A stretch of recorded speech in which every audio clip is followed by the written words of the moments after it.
Nggak pribadi. Menurut Anda apa yang harus dilakukan agar hubungan Presiden Jokowi dan Megawati tetap baik-baik saja? Ya, saya pikir bahwa apa yang dilakukan Pak Jokowi sekarang untuk menjaga agar tidak terjadi polarisasi politik dan kemudian menjaga proses politik ini yang disebut sebagai cawe-cawe ini sudah benar gitu loh. Nah, kemudian ke depan setidaknya kelihatan bahwa secara etik Pak Jokowi tidak akan kemudian mengambil posisi politik di luar dari partai asalnya. Nah, selanjutnya saya pikir kalau apa yang harus dilakukan ke depan, ini selama ini kan kita berputar terkait dengan dukungan terhadap Pak Jokowi gitu kan. Masing-masing koalisi merasa dekat atau memberikan sejalan dengan kepemimpinan Jokowi. Yang sekarang ini ke depan kita langsung lihat aja, langsung tampilkan program-program gagasan-gagasan. Iya, di publik ya kan, sehingga kemudian publik melihat dari mana identiknya, dekatnya atau berbeda dengan Pak Jokowi. Sehingga kita tidak bisa, saat ini kan kita tidak bisa melihat. Yang ada aja klaim tentang kedekatan dengan Pak Jokowi. Tapi kan secara konkret harus jelas programnya seperti apa, gagasan ke depan, proyeksi ke depan seperti apa.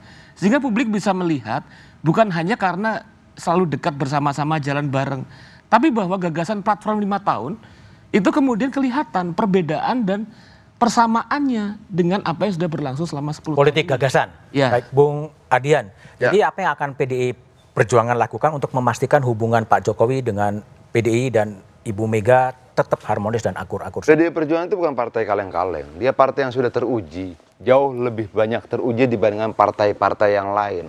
Dan ini bukan sebuah kesombongan, ini fakta sejarah. Mas Eros terlibat dulu, tahu betul bagaimana proses pertarungan PDI Perjuangan zaman Orde Baru. Sampai kemudian sekarang berkali-kali coba dipecah belah dan sebagainya. Sangat banyak hal yang terjadi. Kesimpulan akhirnya satu. Tidak akan bisa mereka hancurkan.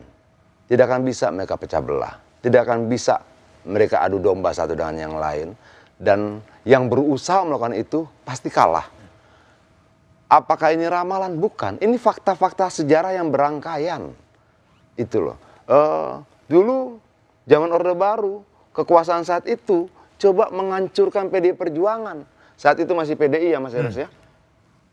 2 tahun kemudian terbukti yang tumbang bukan PDI Perjuangan tapi kekuasaan Orde Barunya. Nah, mungkin banyak pelaku politik sekarang yang membutuhkan peristiwa-peristiwa baru karena tidak mau belajar dari peristiwa-peristiwa itu. Dia mau coba adu domba lagi. Mengadu domba Jokowi dengan Ibu Ketua Umum, antara kader partai dengan partainya dan sebagainya.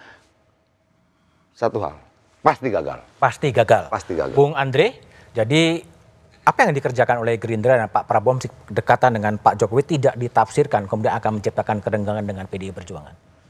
Yang pasti, seperti saya sampaikan tadi, Pak Prabowo sangat menghormati Ibu Mega. Ya, beliau sudah meminta waktu untuk bertemu dengan Bu Mega, masih menunggu waktu diberikan oleh Bu Mega kapan, itu satu.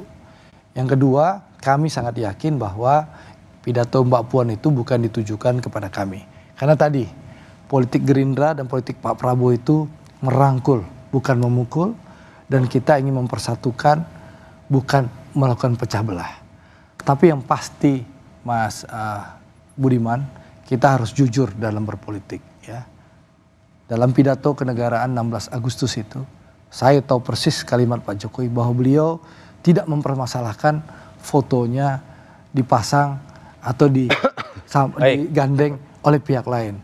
Itu mungkin kalau Bang Adian ragu, nanti saya kasih teksnya sama Bang. Baik. Mas Saya Eros tinggal minta ke Sekretariat Jenderal DPR untuk kirim langsung ke Bang Adian.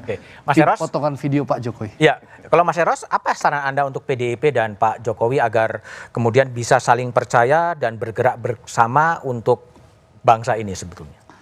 Saya rasa nggak usah diajarin lah itu ya. Pasti tahu mereka apa yang harus dilakukan. Ya, ke depannya harus gimana. Yang paling penting sebagai catatan malam ini aja saya catat aja ya.